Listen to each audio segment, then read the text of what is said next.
இடம்பொருள் நேயர்களுக்கு வணக்கம். ஸோ இன்றைக்கி பார்த்திங்க அப்படின்னா இப்போ பாக்யலட்சுமி சீரியலில் இப்போ ஒரு வழியாக கிட்டத்தட்ட ஒரு மாதம் கழித்து கதைக்குள்ளார போகிறாங்க. இவங்களுடைய கதை தான் இருக்கிறதுலே பல கிடைக்கதைகள் ஓடிட்டுருக்கு. அதில் ஒரு முக்கியமான கதை என்னென்னு பார்த்திங்கன்னா, கோபிக்கு வேலையே இப்போ கிடையாது, அவர் கம்பெனியவே விற்றுட்டாரு, வெட்டியாக உட்காந்துருக்காரு அது அப்படிங்கிறது தான்.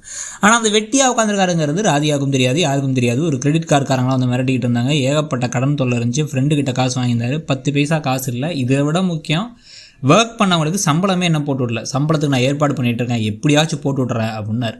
இது எதையுமே பண்ணலாம். இது இவங்க எல்லாம் என்றைக்கு வீட்டு வாசல் போராட்டம் பண்ண போகிறாங்க, கோபிக்கு ஒரு பெரிய இடியை கொடுக்க போகிறாங்க அப்படிங்கிறது தெரியல. அதை யார் காப்பாற்ற போகிறா அப்படின்னு தெரியல. ஏன்னா அவர் கொஞ்சம் நஞ்ச காசு வாங்கி வைக்கல, எக்கச்சக்கமாக வாங்கி வச்சிருந்தார். கடன்லேருந்து எல்லாத்தையும் கால்குலேட் பண்ணி நம்ம தடவை போட்டிருப்போம். அதுவே எக்கச்சக்க அமௌண்ட் வரும். அந்த அமௌண்ட்டெல்லாம் எப்படி கொடுக்க போகிறாரு? சுத்தமாக காசு இல்லாமல் இங்கே பஞ்சாயத்து பண்ணிவிட்டு அவர் வேலையை பார்க்குறத விட்டுட்டு இப்போ அடுத்து என்ன பண்ணலாங்கிறத பார்க்குறத விட்டுட்டு கல்யாண வீட்டில் உட்காந்துக்கிட்டாரு. பாக்கியாவை குறை சொல்கிறது, இதில் வேறு கிரிமினல் கேஸ் ஆகிடும் தெரியும். ஒரு குழந்தையை கடத்திட்டு போனோம். ஆனால் அது தெரிஞ்சும் கூட ஈஸ்வரி மாதிரியே இவரும் தற்கொலை மாதிரியே பேச வேண்டியதுன்னு பல விஷயங்கள் பண்ணிகிட்டு இருக்காரு. ஸோ இதெல்லாம் ஒரு பக்கம்னா, இன்னொரு பக்கம் தான் பார்த்திங்க அப்படின்னா செழியன் ஜெனி விவகாரத்தில் அடுத்து என்ன நடக்க போகுது அப்படிங்கிற கேள்வி இருக்குது.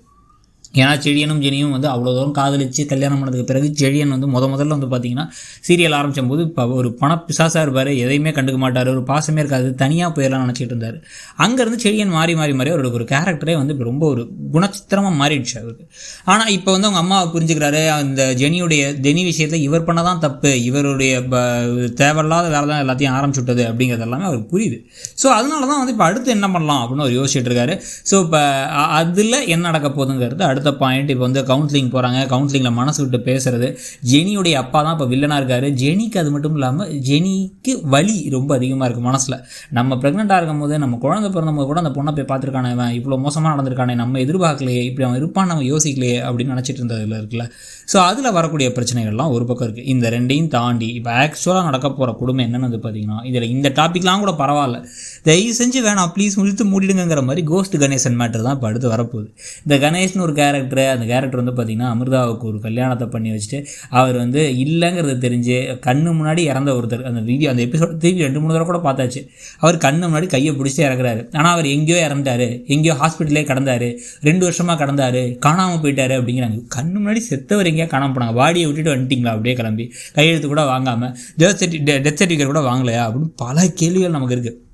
டெத் சர்டிஃபிகேட் வாங்கியிருந்தால் அதை வச்சு கூட இப்போ எழில் இவருக்கு அவருக்கு சட்டப்படி செல்லாது, இந்த கல்யாணம் தான் செல்லும். டெத் சர்டிஃபிகேட் வாங்கியது அவன் எப்படி திரும்ப வந்தாலும் எனக்கு தெரியல, அவன் தானே தெரில, இது கணேசனே கிடையாது அப்படின்னு சொல்லிட்டு ஒரு பெரிய இதை போடலாம். இதுக்கு நடுவில் இப்போ என்ன பண்ணுறாங்க அப்படின்னா கணேஷுடைய அம்மா கால் பண்ணி அவங்க அப்பாவுக்கு ரொம்ப முடியாமல் இருக்கார், அப்போன்னு கிடக்கிறாரு, அவரை பார்க்குறதுக்காக நீங்கள் குழந்தையும் அமிர்தாவையும் கூப்பிட்டு வாங்கங்கிறாங்க. இது ஏதோ ட்ராப் மாதிரி இருக்கிறதுனால வீட்டில் கேட்டு சொல்கிறாங்க. பாக்கியா வீட்டில் கேட்டு சொல்கிறேன், இன்றைக்கி கூட ப்ராமிஸ் பண்ணியிருக்காங்க, நான் எந்த ஒரு விஷயத்தையும் ரிஸ்க் எடுக்க மாட்டேன், நான் எங்கள்கிட்ட கேட்காம எந்த ஒரு இதையும் பண்ண மாட்டேன் அப்படின்ட்டு. இப்போ மட்டும் திருப்பி அவங்க கேட்டாங்க, கூப்பிட்டாங்க, இல்லை எழில் ஓவர் நல்லவராக இருக்காரு அப்படின்ட்டு வீட்டில் யார்ட்டையும் சொல்லாமல் இவங்களா சேர்ந்து கிளம்பி உடனே சரி வாங்க போகலாம் அப்படின்னு கிளம்பி போனாங்க அப்படின்னா மிகப்பெரிய பிரச்சனை ஆகிடும். அது கண்டிப்பாக குடும்பத்தை இன்னும் பல சண்டைகளை தான் உண்டு பண்ணும்.